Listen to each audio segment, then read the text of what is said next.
So ito guys, magpapakain tayo ng isda natin guys, catfish. So nandito na naman ako ulit sa kabilang bahay namin guys. So ito yung tilapia, ipapakain natin ito. So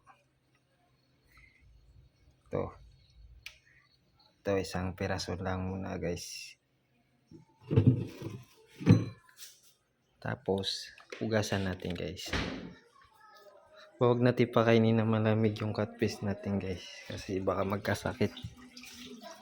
So ito, hugasan natin guys, kasi bawal natin pakainin ng ano guys malamig.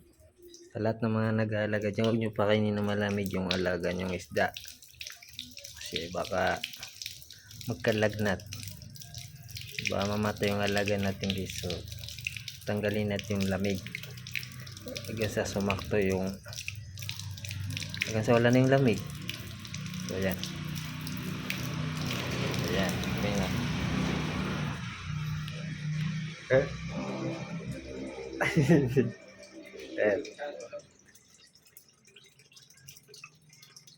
Alas naman yan.